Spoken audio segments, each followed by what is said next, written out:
the Vanishing Bride. She sent texts for months, but her killer was already close to home.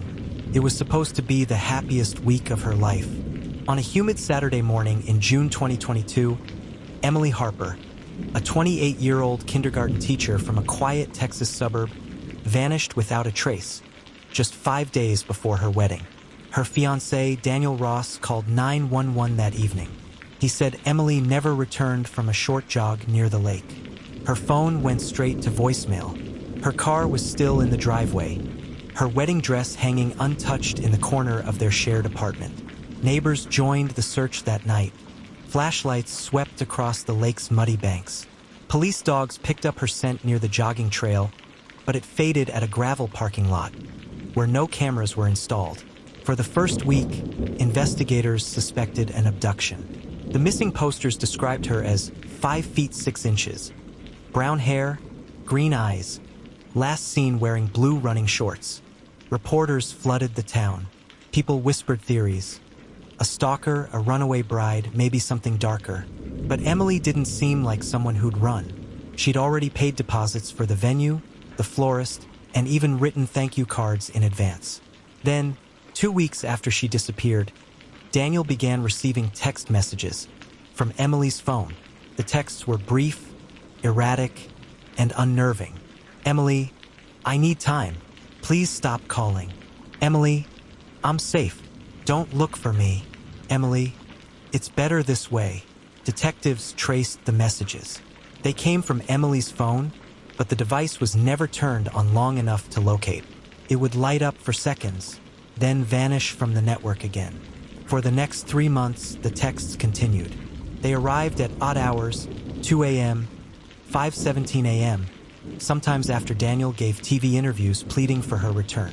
Each one sounded just like her, using familiar phrases and inside jokes. Even Emily's parents wanted to believe. Her mother once told reporters, "I think she's alive. I think she's just scared." But detectives weren't convinced. The messages lacked emotion. No details, no personal references. Just words that sounded like what a grieving fiancé wanted to hear. As investigators dug deeper into Emily's life, a different picture began to emerge. Emily had recently confided in her maid of honor, Sophie Lane, that she wasn't sure about the marriage.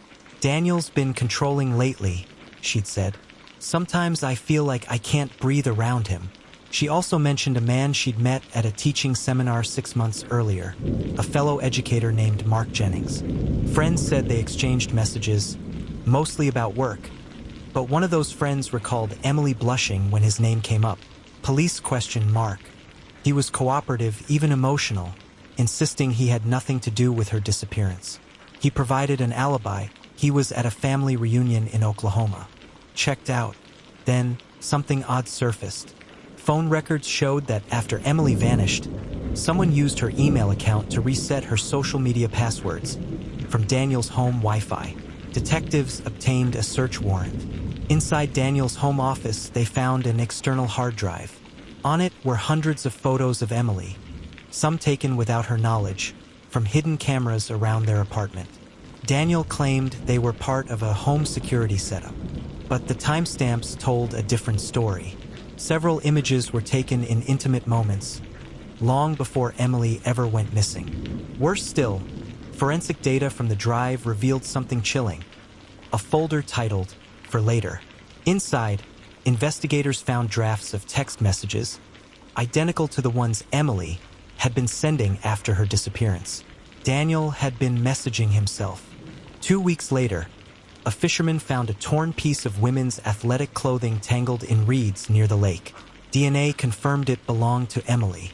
Divers searched the area and found a shallow grave half-buried beneath a fallen log. The autopsy revealed blunt force trauma to the head. Her estimated time of death was the same day she went jogging, the day she vanished. Daniel was arrested at his office. He didn't resist.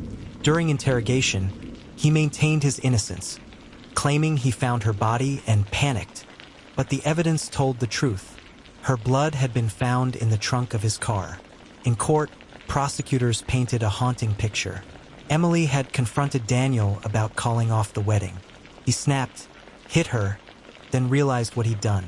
In a desperate bid to avoid suspicion, he buried her and used her phone to create the illusion she was alive. For months, he had strung along her family and friends, crafting texts to keep them hopeful while he slept beside the truth.